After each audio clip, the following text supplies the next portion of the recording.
Oke, halo Mbak. Halo, selamat siang. Udah siang banget ya dok? Enggak Ya, dong. Kok Heri.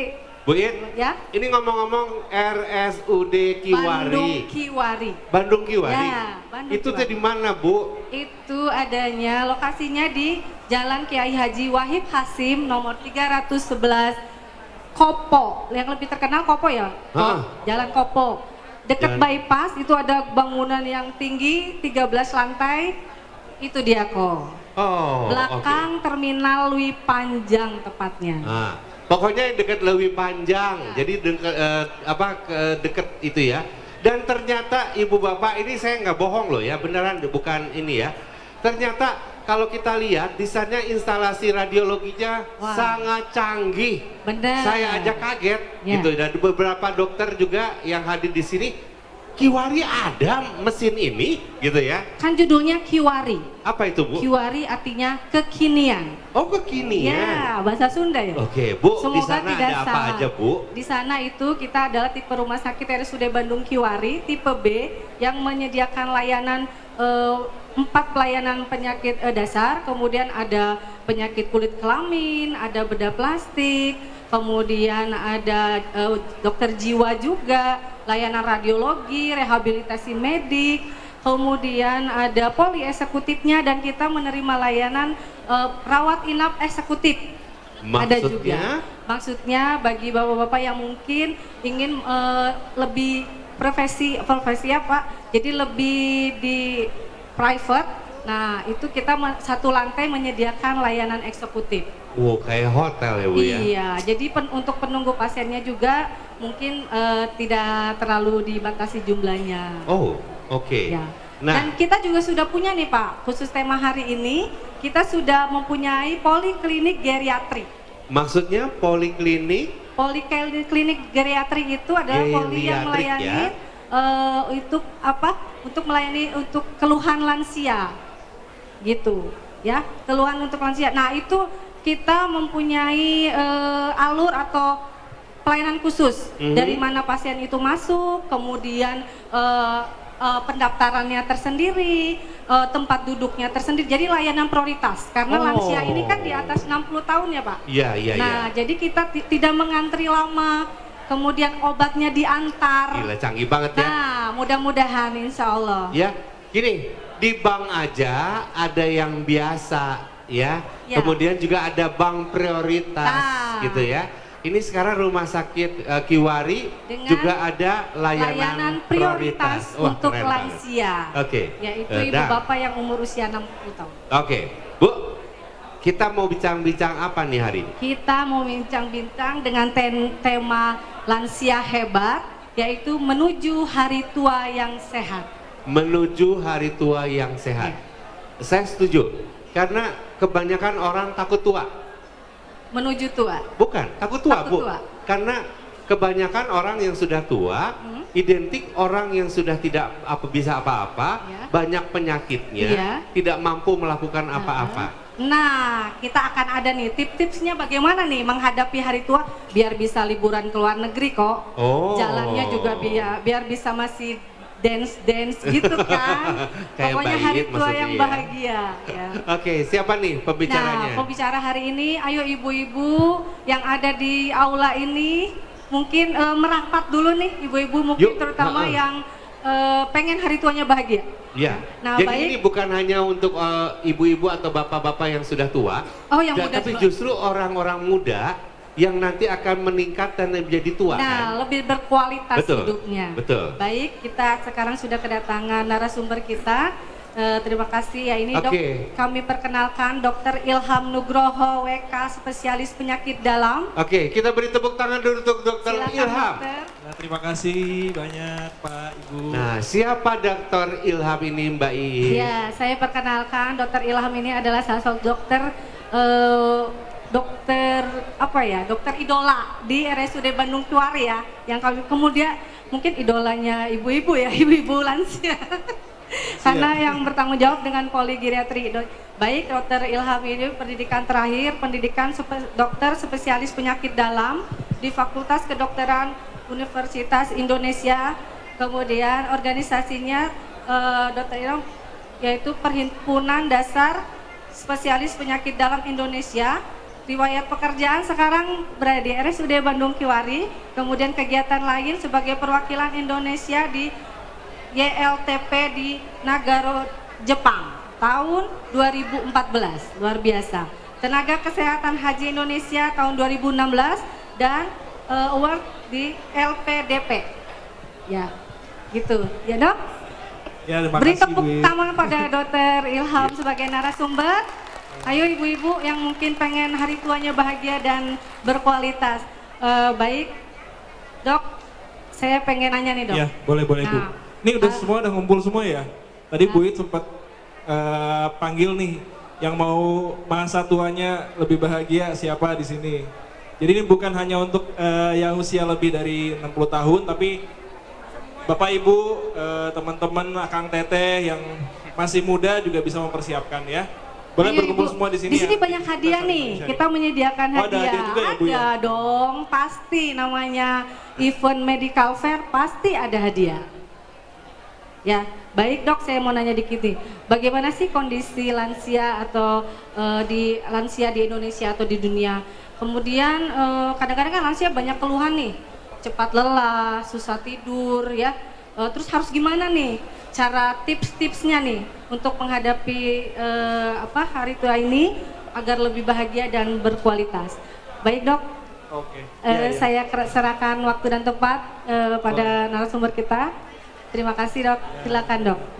Baik, selamat siang, assalamualaikum warahmatullahi wabarakatuh. Ibu bapak semua, izinkan saya sedikit sharing ya ibu bapak ya.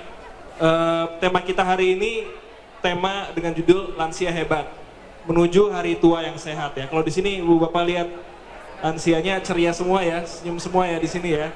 Karena usia tua itu tidak bisa kita hindari ya. Pasti akan terjadi pada semua orang. Yang muda pasti akan menjadi tua semuanya. Tapi menjadi tua itu menjadi tua yang sehat itu pilihan kita, ya. Oke, slide. Nah, kita perlu tahu nih di Indonesia, di dunia bahkan, kalau ibu bapak lihat itu ada diagram di atas itu ya. Itu yang paling atas itu usia tua. Dan rupanya di dunia ini, di negara maju terutama dan beberapa negara berkembang, usia di atas 60 tahun itu sekarang lebih banyak. Bahkan di Jepang, di Korea, itu mereka piramidanya terbalik. Usia mudanya sedikit, usia tuanya lebih banyak. Itu menunjukkan apa? Menunjukkan bahwa kualitas hidup ya orang-orang tua saat ini di dunia terutama itu meningkat. Dan di Indonesia pun seperti itu, sudah mulai meningkat ya. Jadi populasi lansia di sini kalau dilihat nih, dari populasi lansia di Indonesia sekitar 9,6%. Artinya dari 10 orang ada 1 orang lansia di antara kita. Dari 100 orang ada 10 orang lansia di antara kita. Jadi cukup banyak populasi lansia di sini. Dan itu menjadi PR kita buat terutama generasi mudanya juga dan lansianya itu sendiri. Bagaimana menyiapkan kualitas hidup yang baik ketika lansia ya. Ini gambaran di Indonesia ya, slide. Nah, ini angka harapan hidup life expectancy. Jadi artinya angka harapan hidup itu adalah rata-rata angka hidup lansia di Indonesia, sekitar 62,7. Ada ibu bapak yang umurnya lebih sekarang 62,7. Oh ibu, kemarin saya ketemu di Panti Reda itu usia 97 tahun. Itu masih aktif nanya dia. Masih bertanya, siapa yang mau bertanya? Saya katanya, pas saya tanya umur 97 tahun, 3 tahun lagi 1 abad umurnya. Itu artinya, dan itu di Kota Bandung. Di daerah mana? Dekat Buah Batu ya, Panti Reda di sana. Nah, itu menunjukkan bahwa di Indonesia sendiri itu life expectancy sudah meningkat. Dulu kalau tidak salah 60 tahun. Life expectancy yang meningkat ini, angka harapan hidup yang meningkat ini menggambarkan kalau kualitas kehidupan lansia di Indonesia itu meningkat juga, ya. Nah, sekarang pertanyaannya ini nih. Rata-rata usia lansia kan 60 tahun ya. Nah, istilahnya ada estimasi sekitar 10-15 tahun, kalau dapat bonus lebih bisa nambah 30 tahun. Kalau kayak ibu yang saya temuin kemarin bisa dapat bonus 40 tahun, hidup lebih lama gitu ya intinya ya. Nah, ini bagaimana nih cara kita memanfaatkan waktu tersebut supaya ibu bapak tetap produktif. Minimal produktif untuk diri sendiri ya. Nah, seperti itu. Dan kuncinya adalah satu, sehat, ya. Ini adalah kunci bagaimana kita memanfaatkan waktu tersebut. Karena dengan usia kita lebih tua, ya, namun kita tidak sehat, maka itu sebenarnya tidak terlalu berarti buat kita. Akan berarti kalau misalnya kita tua dan hidup sehat, ya. Slide. Nah, ini beberapa masalah pada orang tua. Ya, mungkin di sini ibu bapak ada yang pernah merasakan, atau mungkin di sini akang teteh yang punya keluarga juga pernah mungkin menemui masalah ini. Ada beberapa masalah, tapi saya nggak bisa bahas semua. Hal-hal yang penting saja karena waktunya nggak cukup, ya. Seperti misalnya mobilitas, jarang bergerak, kemudian sering jatuh, sering ngompol, ya, kemudian pikun, infeksi, ya, gampang terkena infeksi, kemudian gangguan pendengaran, penglihatan, susah BAB, depresi, kemudian gangguan makan, ya, malnutrisi, kemudian ada penyakit lain karena obat-obatan yang banyak, biasanya lansia sering minum obat banyak, ya, terus gangguan tidur. Slide. Nah, ini kata kuncinya nih, aging is inevitable but healthy aging is a choice. Jadi semua tidak bisa menghindari penuaan, ya. Siapapun itu, sehebat apapun itu, sekaya apapun, seterkenal apapun orang tidak akan bisa menghindari penuaan. Tapi hidup sehat ketika tua itu adalah pilihan kita, ya, dan belum terlambat untuk kita jalani sekarang. Slide. Nah, ini penyakit pertama nih, mungkin ibu bapak ada yang tahu, ya, pikun, ya, atau ada yang sering pernah dengar demensia, ya. Di Indonesia udah ada asosiasi sendiri untuk demensia Alzheimer terutama, ya, dan demensia lain. Nah, saya mau jelaskan nih ibu bapak, jadi demensia atau pikun itu rupanya penyakit tua yang tidak selalu terkena pada orang tua. Jadi ada loh kemungkinan kita tua tanpa terkena pikun, gitu. Rupanya ada, banyak kasusnya, ya. Walaupun memang adalah sedikit-sedikit gejala-gejala demensia, namun tidak berat. Nah, demensia itu apa sih? Jadi demensia itu sebenarnya adalah bahasa awamnya itu pikun, ya. Pikun, nah itu terganggu dari mulai gangguan memori jangka pendek biasanya. Jadi kalau misalnya orang tua sering cerita ke kita, biasanya yang diingat itu waktu dia sekolah, waktu dia pacaran, waktu dia kerja, ya. Tapi ketika disuruh tanya, tadi barusan sejam yang lalu ngapain gitu, biasanya mereka nggak ingat, ya. Nah, itu salah satu gejala demensia awal, ya. Jadi gangguan memori jangka pendek. Nah, lebih berlanjut lagi, kalau misalnya terjadi demensia yang lebih berat, itu akan mengganggu kemampuan untuk judgement, namanya fungsi eksekutif dari seseorang. Jadi ketika kita punya kemampuan nih, kita kalau misalnya sederhananya kita kalau mau kencing ke kamar mandi, itu kan kemampuan memutuskan, ya. Nah, ketika lansia itu beberapa ketika sudah tahap lanjut demensianya itu kebingungan, ketika dia kencing dia harus kemana, ya, akhirnya kencing di tempat gitu. Itu gangguan judgement, memutuskan, fungsi eksekutif terganggu. Kemudian juga terjadi gangguan bahasa. Jadi mungkin ada ibu bapak yang kadang-kadang kalau ngomong bingung nih mau ngomong apa, ya, itu kata apa, ya, itu mungkin gejala demensia, ya. Enggak bercanda, jadi enggak semuanya. Jadi intinya pada lansia itu seringkali terpotong bahasanya. Cerita tiba-tiba berhenti, udah enggak cerita lagi karena bingung mengeluarkan bahasanya. Itu gangguan fungsi bahasa. Kemudian gangguan-gangguan lain, ya, itu terjadi pada lansia. Slide. Nah, ini lebih jelasnya bisa dilihat di sini, beberapa gangguan daya ingat misalnya, ya. Kemudian sulit melakukan kegiatan familiar. Jadi biasanya mengemudi bisa, terus nyimpen duit biasanya dimasukkan ke dalam dompet, ini bingung mau ditaruh di mana, ya. Kemudian disorientasi. Beberapa pasien kita itu pulang dari rumah sakit nggak ke rumah, tapi hilang entah kemana gitu, ya. Bahkan dia bingung sekarang sedang di mana, itu disorientasi ruang dan waktu, ya. Jadi itu bisa terjadi juga pada lansia, ya, pada gangguan demensia. Kemudian lupa menaruh barang tidak pada tempatnya.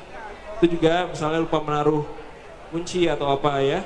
Kemudian yang paling pada tahap lanjut kemungkinan akan menarik dia dari pergaulan. Jadi dia ke arah depresi nanti. Itu beberapa gejalanya, ya. Slide.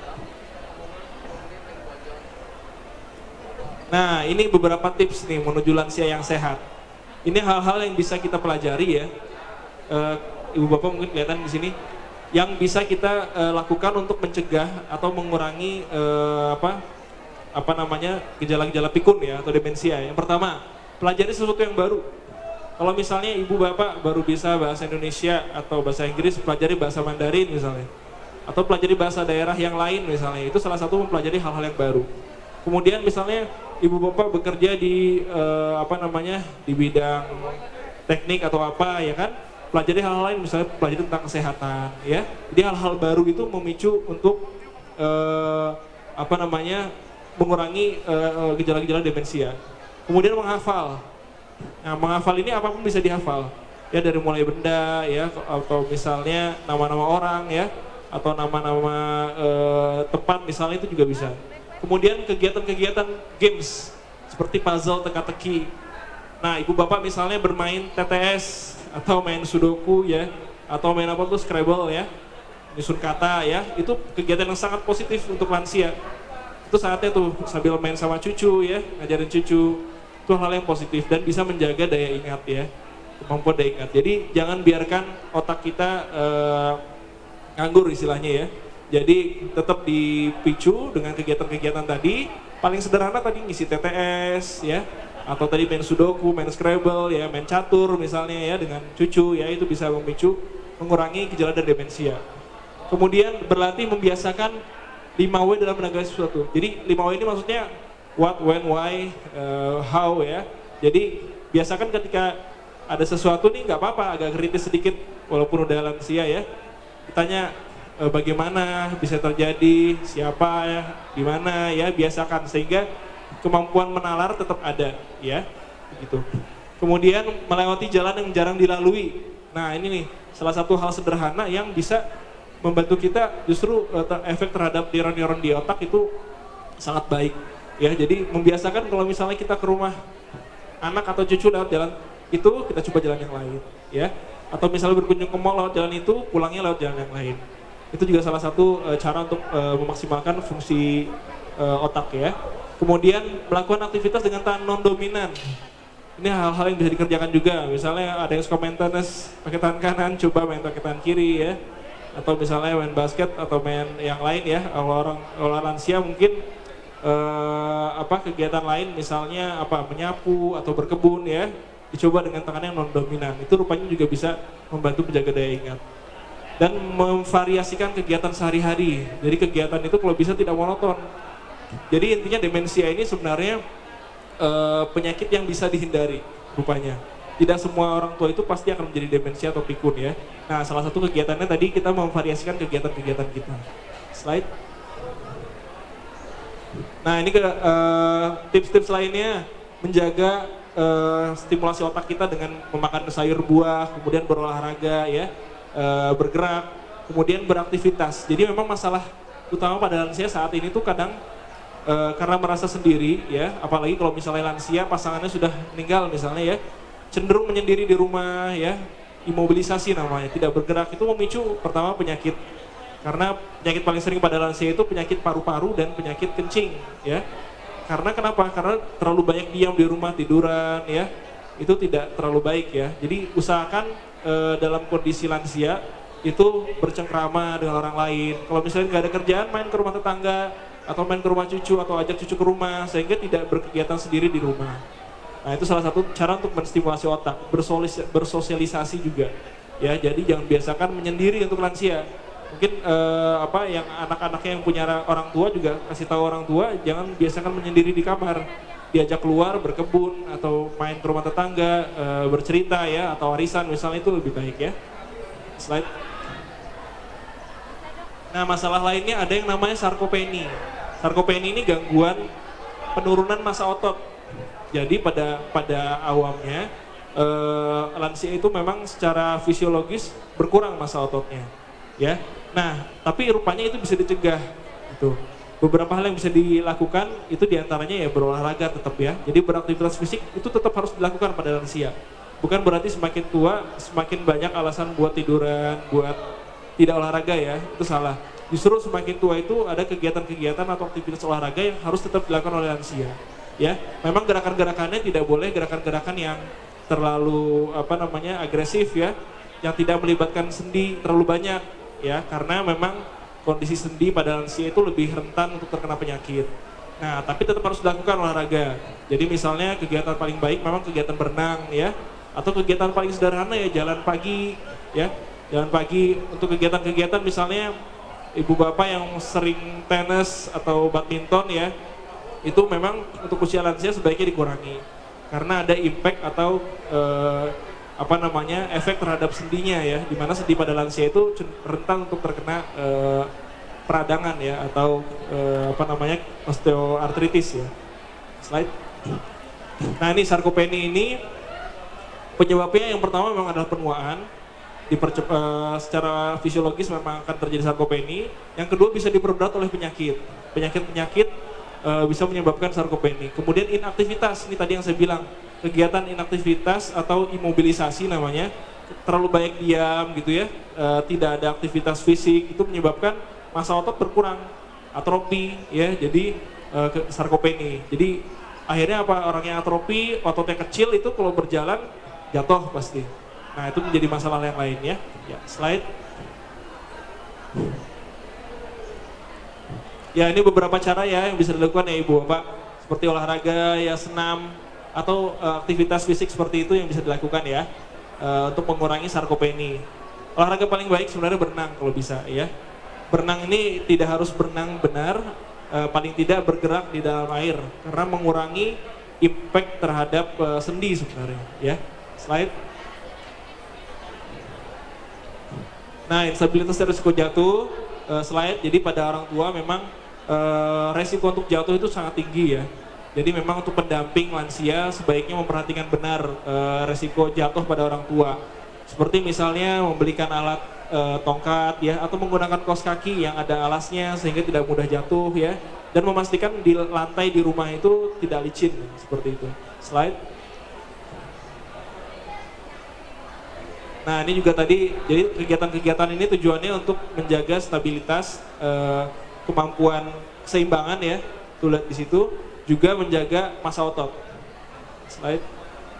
Ada yang namanya senam lansia ya ibu bapak ya, kalau memang berminat sebenarnya kita di RSUD Bandung Kiwari itu di hari Sabtu sebulan sekali tuh suka mengadakan senam lansia, nanti kapan-kapan mungkin bisa ikut ya. Nah ini derajat kerapuhan, mungkin bapak ibu bisa melihat di sini ya, masuk ke kategori mana. Idealnya memang yang 1, 2, dan 3 ya. Kalau sudah mulai 4 ke atas itu perlu perhatian khusus ya. Slide. Nah masalah lainnya adalah malnutrisi, kurang makan ya. Akibatnya apa? Karena pada lansia itu dengan kondisi kurang makan kemungkinan akan mudah infeksi ya, mudah terkena penyakit ya. Dan beberapa bahayanya diantaranya pengeroposan tulang juga bisa terjadi karena asupan yang kurang. Nah sekarang bagaimana nih untuk menjadi lansia sehat, nutrisi yang ideal seperti apa? Ini ada rumus sebenarnya kalau mau hitung-hitung sendiri ya. Kalau pusing hitung-hitung, datang aja ke Bandung Kiwari minta hitungin nutrisionis ada di sana. Nah ini berat badan ideal bapak ibu, tinggi badan dikurangin 100 dikali 0,3 90%-nya. Nah itu tinggi berat badan ideal ya, sebaiknya mencapai itu. Hitungan kalori, hitungan protein itu ada hitung-hitungannya. Namun pada umumnya saya garis bawahi, nutrisi pada lansia itu sebenarnya kadar tertingginya itu adalah protein ya, proteinnya bisa sampai 2 gram, 1,2 gram ya. Jadi protein itu macam-macam, ada protein bisa ya daging itu macam-macam, boleh daging, boleh ikan ya, boleh dari susu, boleh dari telur, itu bisa semua. Dan lemaknya yang terbaik memang lemak unsaturated, bukan yang saturated ya. Contoh-contoh lemak unsaturated misalnya salmon, makarel, telur, kedelai, stroberi, brokoli ya, atau daging unggas, sereal, gandum, minyak nabati. Ini beberapa lemak yang masih disarankan ya untuk dikonsumsi pada usia lansia. Slide. Ya, jadi mungkin ini kalimat terakhirnya, we do not add years to life, but we add life to years. Ya, jadi penuaan itu angka yang semakin menua, tapi kita bagaimana cara kita membuat angka-angka itu hidup ya di usia bonus yang dikasih oleh Tuhan ke kita. 60 tahun lebihnya itu berapa, kita jadikan supaya lebih bermanfaat ya. Jadi walaupun tua tapi tetap sehat. Itu ya ibu bapak, mudah-mudahan bermanfaat ya. Silakan kalau ada yang mau bertanya. Ya, terima kasih, kita berikan tepukan pada Dr. Ilham. Baik ibu, cukup menarik ya materinya. Terus terang saya juga melihatnya, duh serius ini. Ibu-ibu, bapak-bapak, baik kita masuk dalam sesi pertanyaan. Mungkin ada yang akan ditanyakan kepada Dokter Ilham. Saya ke bawah dulu ya dok, biar bisa ini ya. Yang mau bertanya Boleh, Bu. saya langsung samperin. Yang mau bertanya Ibu Bapak. Silakan, nah Ibu silakan Bu. Sebutkan nama ya Bu. Selamat siang Dokter Ilham. Ya, selamat siang Bu. Nama saya Lilis. Saya ingin bertanya, kayaknya yang dikatakan tadi masa penuaan yang pikun-pikun itu tidak hanya tergantung dari orang tua saja ya. Betul, betul. Kadang-kadang usia masih di bawah 50 tahun juga bisa pikun. Itu penyebabnya apa? Ya, Terima kasih. ya. Makasih Bu Lilis, pertanyaan bagus ya Bu. Bu Lilis umurnya berapa Bu Lilis? Sudah senior. Sudah senior. Udah senior ya.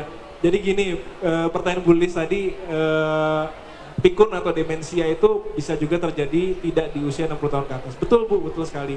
Jadi memang tadi kalau di slide tadi saya jelaskan ada beberapa hal yang menyebabkan demensia ya. Demensia itu pun sendiri ada beberapa jenis. Ada namanya demensia Alzheimer yang paling sering ya. Demensia Alzheimer itu demensia yang diakibatkan penuaan ya. Jadi sel otaknya fungsinya mulai berkurang ya. Kemudian demensia yang lain diantaranya ada demensia vaskular. Demensia vaskular itu demensia yang biasanya berhubungan dengan penyakit pembuluh darah, seperti stroke. Jadi kalau misalnya ada usia 40 tahun, 50 tahun kena stroke, ya itu ada kemungkinan juga bisa terkena demensia rupanya. Nah itu tadi penjelasannya salah satunya. Kemudian ada juga demensia Lewy body. Demensia Lewy body itu demensia yang biasanya disertai gangguan psikis, ya, halusinasi, ya, dan lain-lain. Jadi orang-orang dengan gangguan psikiatrik itu pun bisa mengalami demensia, ya.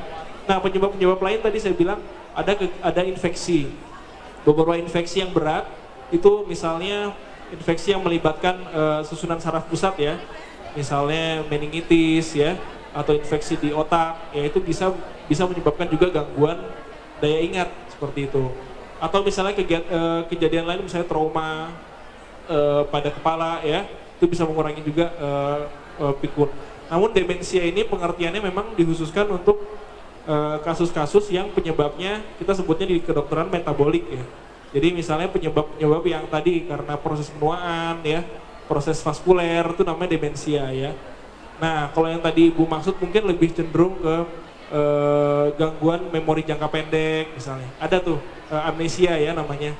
Amnesia itu berbeda dengan demensia. Kalau demensia yang dimaksud di sini memang lebih khusus proses perjalanan penyakit, makanya sifatnya kronis biasanya. Jadi stroke yang lama jadi demensia vaskuler, penuaan yang berat gitu ya, jadi demensia Alzheimer. Kemudian tadi gangguan psikiatrik yang cukup lama-lama jadi demensia Lewy body gitu ya, itu salah satunya.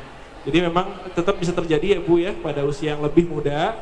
Penyebab-penyebabnya diantaranya itu tadi ya.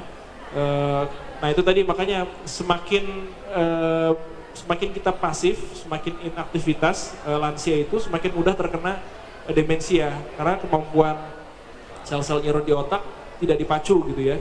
Makanya kondisi inaktivitas, imobilisasi itu biasanya orang yang banyak diem, banyak gak ada kegiatan apa-apa, jarang ngobrol ya, orang depresi itu lebih cepat mengalami demensia. Itu boleh. Nah, ada lagi ya Bu ya? Silakan Bu. Apa bisa disebabkan karena turunan? Faktor turunan? Ya. Makasih. Faktor turunan sebenarnya secara teori sih tidak bersifat genetik ya Bu.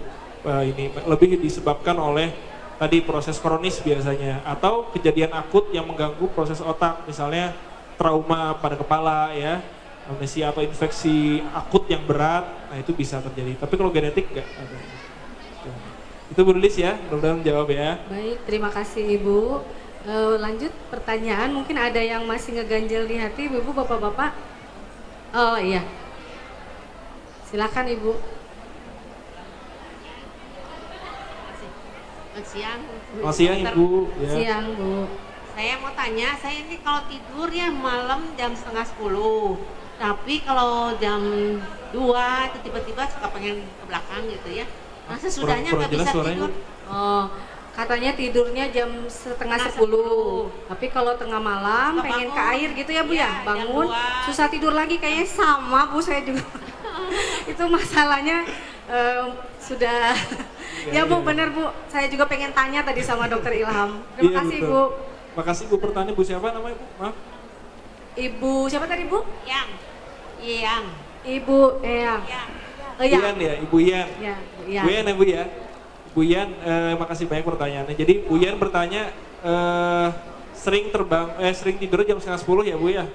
Terus terbangun malam-malam nggak bisa tidur lagi ya, betul ya? Nah tadi ada tuh di 14I, jadi ada beberapa masalah geriatrik yang ada, salah satunya insomnia ya.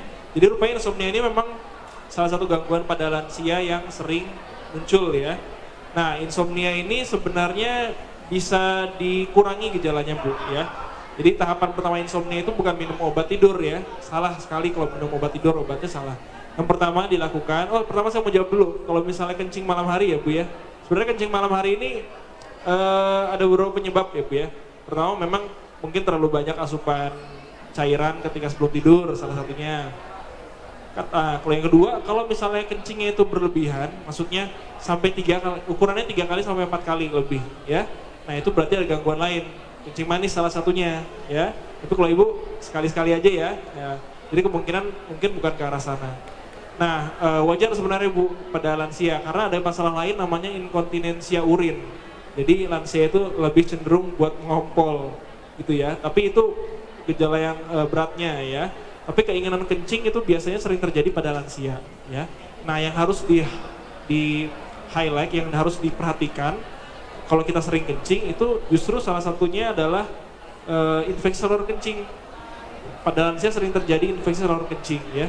ISK itu salah satu gejalanya adalah frekuen itu, jadi diuresis ya. Jadi kencingnya sering ya. atau sakit Seringnya ya itu. Nah coba nanti diperhatikan lagi Bu ya. Kalau nggak sakit nggak masalah ya.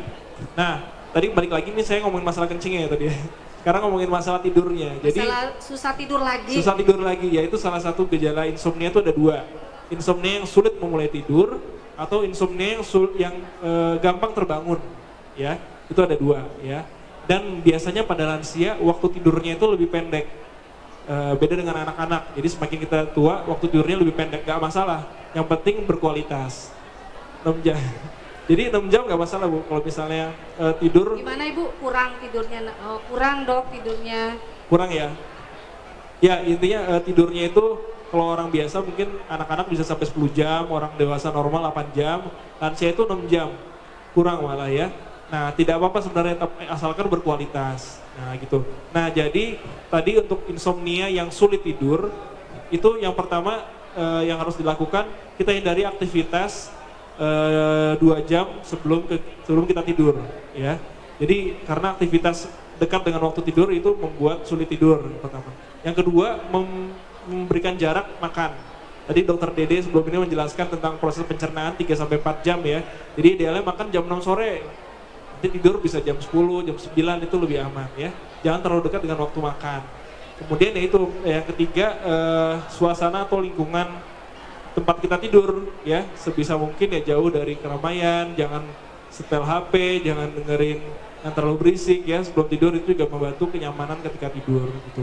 Nah kalau dan yang paling penting sebenarnya satu, aktivitas fisik Bu. Jadi rupanya orang yang tadi imobilisasi terlalu banyak diam, tidak ada aktivitas fisik atau cenderung pasif, itu lebih sering terjadi insomnia.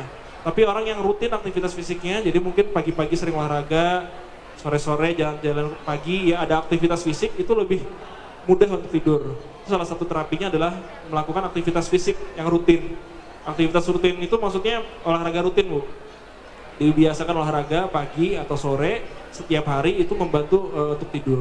Kalau memang belum juga teratasi tidurnya, baru bisa konsultasi ke dokter untuk penggunaan obat-obatan misalnya gitu ya. Itu.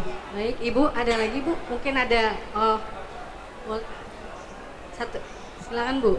Tidurnya mah mudah, bisa tidur dari setengah 10 juga udah gampang tidur. Cuman udah bangunnya susah tidur lagi. Udah bangun? Ya. Tidurnya gampang. Tidurnya Dok. gampang, tapi udah bangun kalau nggak bisa sudah tidur lagi sampai pagi Ibu. Bangun sulit tidur Ibu, lagi ya Bu? mengisinya nggak tidur sampai pagi ngapain? Ya itu jenis insomnia yang satu lagi berarti Bu ya. Jadi mudah terbangun, sulit untuk jatuh tidur lagi. Ya itu tadi dicoba tadi tips-tipsnya tadi itu Bu ya, salah satu aktivitas fisik. Jadi dirutinkan aktivitas fisik, olahraga ya. Jadi dicapekkan dulu ya dok Ya fisiknya. betul, jadi memang harus ada kegiatan fisik. Kalau yang cenderung pasif lebih sulit tidur lagi. Kalau memang tidak, kemudian beberapa makanan juga menyebabkan sulit tidur ya. Kandungan lemak yang tinggi ya, protein yang terlalu tinggi sebelum tidur itu juga, atau penggunaan kafein sebelum tidur juga menyebabkan sulit tidur lagi. Nanti kalau memang tidak berhasil ya baru nanti mungkin kita butuh tambahan obat-obatan ya. Tapi saya rasa sih itu pilihan terakhir sih Bu ya. Iya. Paling penting aktivitas ditingkatkan. Ya. Itu ya Bu ya. Itu ya Ibu ya. Mudah-mudahan membantu ya. Mungkin mulai malam ini bisa dicoba trik-triknya yang Dokter Irham berikan ya. Satu dok, saya juga pengen tahu ini mengurangi minum waktu malam, bener apa enggak dok? Biar nggak sering ke air, udah nggak minumnya malam dikit aja. Nah itu bener nggak dok? Iya, jadi sebenarnya pada lansia itu yang perlu digarisbawahi, minum yang cukup, bukan minum banyak ya. Minum yang cukup, kenapa? Karena pengaruh fungsi ginjal juga ya, terus tadi terbangun malam ya. Jadi memang benar tidak terlalu banyak asupan ketika tidur, salah satunya juga gitu. Ya. Ya. Terima kasih. Gimana Ibu? Cukup. Mungkin satu pertanyaan lagi ya dok. Ada yang masih. Oh Bapak, silakan Pak.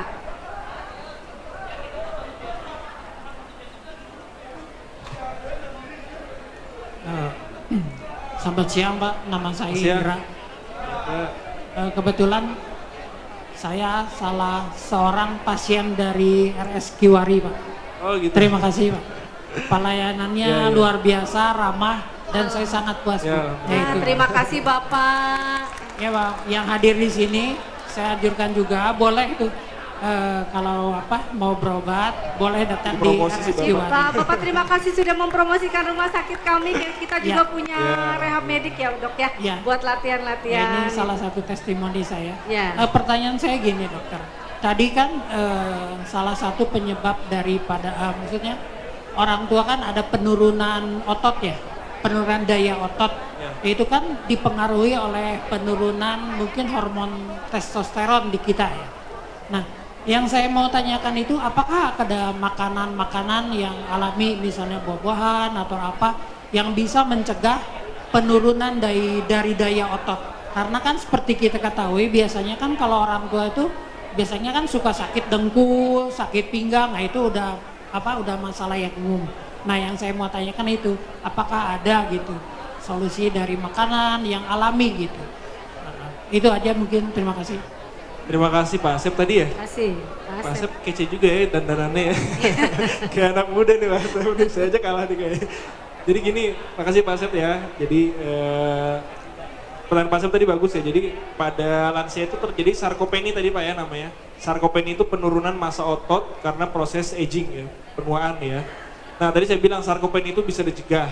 Tidak semua lansia itu pasti sarkopeni berat gitu enggak ya.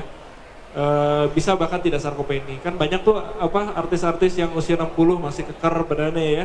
Itu salah satunya.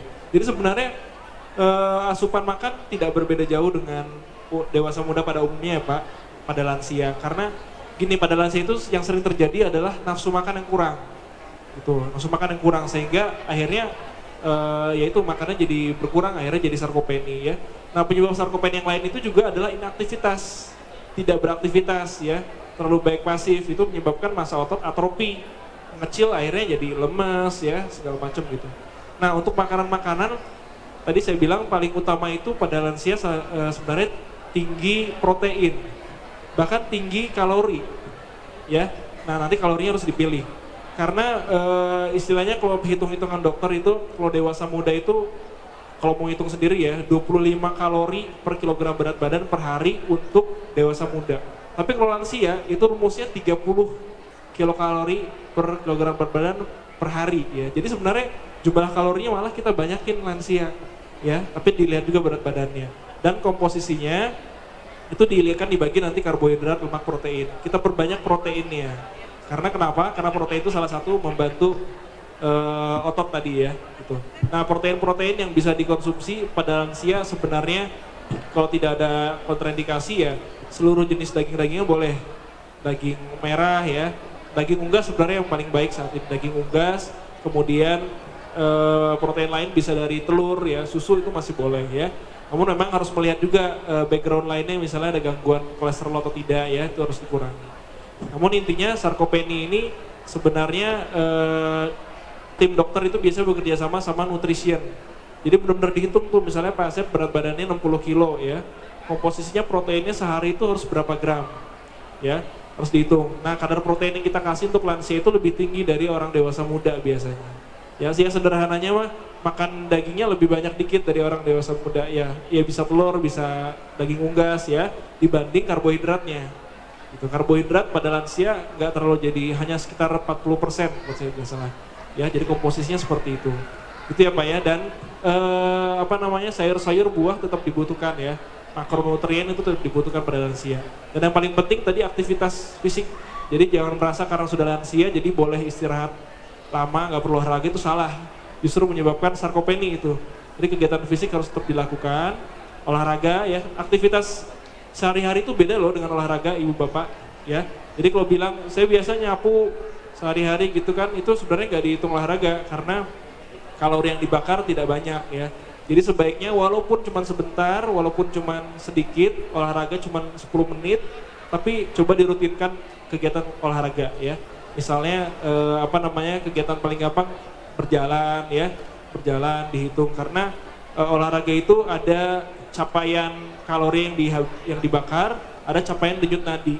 Ya kalau kita nyapu kan walaupun berjam-jam kan denyut nadi kita nggak naik kan, tapi kalau olahraga itu. Jadi itu Pak tipsnya untuk mengurangi sarkopeni ya Pak ya, selain dari nutrisi. Itu mungkin ya Bu. Mumpung ada di sini, Bapak boleh konsultasi juga tuh, mumpung gratis ya Bu ya. Benar. Iya. Oke Bu, kita kasih hadiah buat bagi mereka yang bertanya kita sudah ya. menyiapkan hadiah. Oke, Boleh. silakan. Ada yang bertanya? Hadiahnya. Tapi hadiahnya dokter mungkin boleh ngasih 2 pertanyaan dulu Oh, gitu. nih. Yang bisa jawab mungkin kita beri hadiah. Oke. Hadiahnya mana ya? Oke. Oh. Dokternya Boleh deh, yang dikerjain. pertama ini deh. Oke. Gejala-gejala 3 gejala demensia deh. 3 gejala Demensia. Ya. Demensia. Ah. Oke. Ibu boleh. Bu Lilis Boleh. boleh. Tapi hadiahnya cuma 1 ya Bu ya? Enggak jadi 2. Saya udah nyatet sih tadi, tapi nggak boleh saya jawab ya dok. boleh Bu. Boleh. Gejalanya mungkin ya, Eh, kalau mau pergi pulang lupa jalannya. tuh. Kemudian Disorientasi. meletakkan segala sesuatu, misalnya barang, Nah, diletakkan di mana dia lupa. Ya. Karena pernah terjadi kacamata itu di mata, tapi ditanyakan di manakah kacamataku? Curhat. kayaknya yang usia muda Ada juga di sering mataku ya. ya Bu. Ibu curhat ini mah. Bukan saya. Oh bukan. Orang lain. Saya mengatakan itu kacamatanya di mata, saya bilang gitu. Berarti temennya ya Bu, teman sebelah berarti ya? Oke, Suami. satu lagi Bu. Lagi. Gejala demensia. Lupa jalan tadi, terus kalau sudah makan mengatakan belum makan, itu bisa juga kan? Oke, Ya. gimana Dok? Ya cukuplah 3 ya. Oke ya, bener ya. Terima kasih. Ibu, hadiahnya Ibu, tapi tetap hadiahnya. 1 ya. Iya, Ibu Oke. sudah nanya, terus Ibu dapat penjawab pertanyaan. Terima kasih Ibu, Ibu sangat serius. Menarik ya Bu ya. Nah, Iya. boleh foto bareng Pak Koheri? Hah? Ibunya ke atas, boleh kita foto? Enggak Jangan ya? lututnya jangan sakit, dua- udah nggak apa-apa di sini aja. Udah Bu, di sini aja Bu. Enggak Pengen di foto sini ya, aja Bu? bener. Enggak di sini aja. Oke. Yuk next. Yuk, next. Satu lagi pertanyaan. Tadi mungkin ada yang lihat Terakhir ya Bu, kita rumus potong bareng. berat badan, ada yang hafal nggak? Rumus apa? berat badan ideal tadi. Berat badan Nah, ideal. menguji Ini saya kasih menguji buat daya Pak ingat. Eros ya. Pak Eros. Asep atau Susanni. Dan Ibu boleh Oh, Bu. ada. Rumusnya Bu, nggak apa-apa, salah-salah dikit nggak apa-apa. Ini Kalau nggak salah tinggi badan dikurangi 100 dikali 0,9. iya betul. Ibu Oke. luar biasa. Bu siapa namanya Bu tadi Bu? Ibu siapa Luar namanya? biasa, tolong didokumentasikan. Ibu ya. Mariati. Aduh, pantesan Ibu cantik. Berat badannya ideal. Masih ada nih Koheri buat Iya, tadi siapa ya? ibunya pergi. Oh, Bertanya Ibu kali. Iyamnya pergi ya tadi ya. Aduh. Oke. Mungkin ada pertanyaan yang masih ngegajah. Kita juga boleh Ibu-Ibu, Dokter Ilham ini praktek di hari Senin. Poli eksekutif Senin Selasa, reguler Kamis Sabtu ya. Ya, Oke. Terus kalau- kita ada pelayanan poligeriatrik khusus tadi jelasin ya. Jadi nanti 3 kali seminggu bisa daftar khusus. Jadi buat lansia antreannya khusus, obatnya dapat khusus, ya pelayanannya lebih prioritas poligeriatrik ya. Oke. Pertanyaannya ini paling penting. Di mana rumah sakit Nah. Kiwari? Siapa yang bisa jawab alamatnya? Mangga Ibu, Ibu. Rumah sakit alamatnya lengkap ya, jalan dan nomor ya, minimal 2. Jalan Kopo yang searah sebelah terminal lebih panjang. Nomor? Mangga ini, saya jadi bingung. Pokoknya rumah sakit yang dulu bekas RSKI. Ya yang tuh pernah nggak bisa. kebakaran. Coba Ibu. Wah. Iya Bu. Ih, 3. luar biasa Ibu, terima kasih. Ibu yang jalan Kopo juga nanti Bu di belakang layar aja ya Bu ya, hadiahnya ya. Dapat hadiah nanti disuntik. Satu lagi terakhir mungkin. Habis Oke, itu ada pelayanan eksekutif yang tadi saya bilang seperti hotel. ya, Diperuntukkan untuk pasien di atas usia berapa? ayo. Bapak Lansia, langsung garuk-garuk ya, kepala lansia, nggak dijawab. lansia. Usia Pelayanan ya, geriatrik ya. Poligeriatri. di atas 60? Iya. tepat 60 ya, Dok? tahun. Betul, Betul ya? Oke, Pak. Selamat bener ya Pak ya. Bapak udah 60 Pak? Oke. Jadi nanti di sana pelayanannya spesial Pak. Iya. Pakai telur. Oke. Mungkin itu kalau tidak ada pertanyaan gimana Dok? Oke Dok, Sudah. boleh satu Nah, satu. tips untuk kita semua menjelang hari tua supaya sehat. Ayo Dok. Ya, tipsnya adalah yang pertama tetap beraktivitas, jangan biarkan tubuh tidak bergerak atau pasif, berpikir positif dan bersosialisasi. Oke, Hari tepuk tangan tua untuk Dr. yang Ilham. bahagia, hari tua Dan bahagia. Dok, ada mohon tunggu sebentar, ada satu sertifikat untuk dokter.